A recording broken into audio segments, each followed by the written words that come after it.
Si tu es avec un homme qui te dit qu'il va arrêter le porno, mais que tu sais plus si tu peux le croire, cette vidéo est pour toi. Parce que beaucoup de femmes vivent la même chose. Il promet, il jure que c'est fini, mais toi tu sais plus si c'est sincère ou si c'est encore du vent. Donc aujourd'hui, je vais te donner les 12 signes qui montrent qu'il est vraiment, cette fois-ci, en train de changer, et aussi les signaux qui prouvent que tout ça, c'est pas vraiment du sérieux. Quand il y a une addiction, il y a souvent des mensonges, il y a souvent de l'espoir, il y a des promesses et beaucoup de confusion pour toi. Tu veux l'aimer après tout, tu veux croire en lui, mais tu as aussi peur de perdre ton temps, ou pire même de te faire avoir encore une fois. Donc, je vais vraiment te donner dans cette vidéo une grille de lecture très très simple pour sortir de ce brouillard et savoir s'il avance vraiment ou pas. On commence avec le premier signe, il parle majoritairement en je.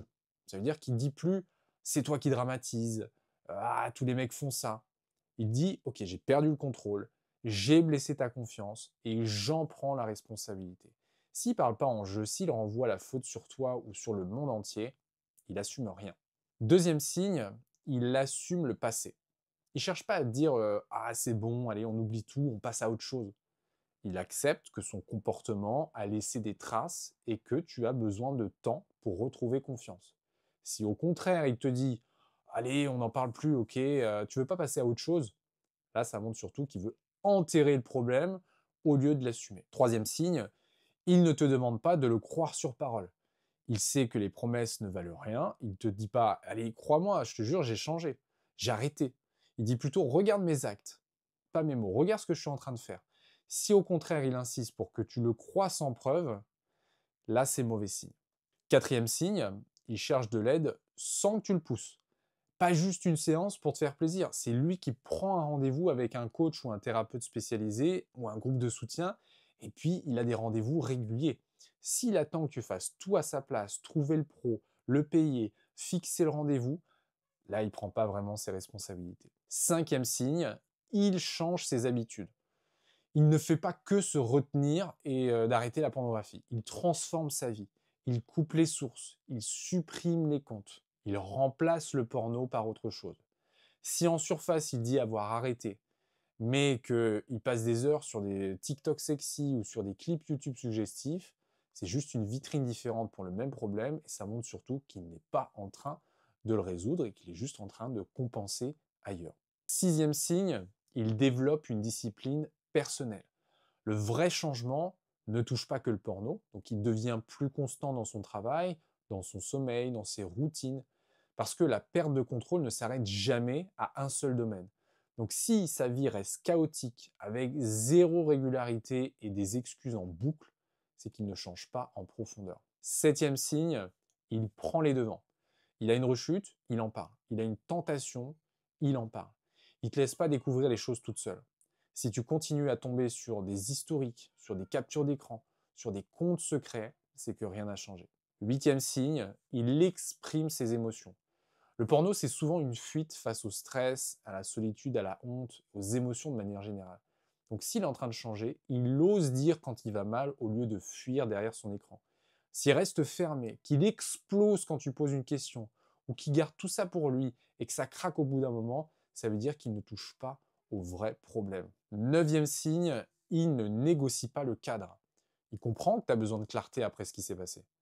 Si il est en train de souffler, s'il dit ah quoi encore quand tu viens lui en parler, ça montre surtout qu'il voit pas l'ampleur du problème.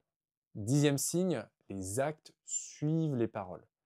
Il dit qu'il coupe un abonnement, bah, il le coupe. Il dit qu'il supprime ses comptes, il le fait vraiment.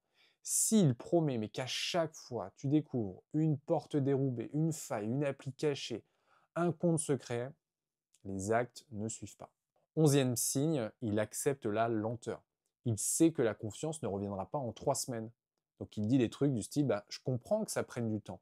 C'est moi qui ai cassé la confiance et je te mets pas la pression.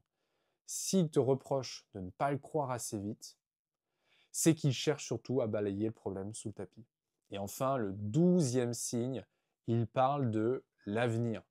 Pas seulement pour gérer une crise, mais surtout de construire une relation plus saine, une sexualité plus vraie. S'il parle jamais de futur et qu'il veut juste que tu le lâches, ça veut dire qu'il n'est pas dans une vraie reconstruction.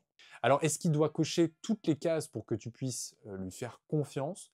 Pas forcément, personne n'avance de façon parfaite, mais plus il coche de signes, surtout sur la durée, plus tu sais qu'il y a un vrai travail en profondeur qui est en train de se faire.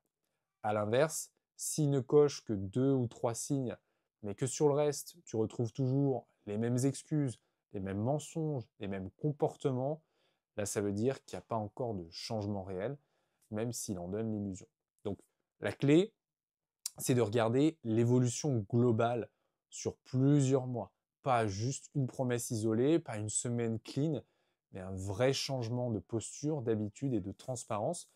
Parce qu'au fond, la confiance, elle revient jamais avec des mots, elle revient avec des actes répétés, cohérents et constants dans le temps.